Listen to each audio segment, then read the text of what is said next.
There's a kind of quiet you don't find. You have to go looking for it. We live at a pace that flatters us. We call it ambition, but the mind needs stillness the way the body needs sleep, not as a reward, as a requirement. Out here, the light shifts, and you notice it. The wind moves through the ridge and you hear it. Just the present moment.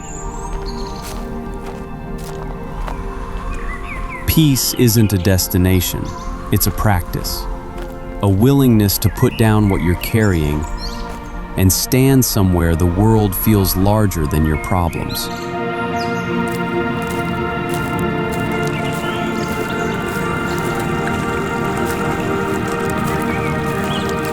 No agenda, no deadline.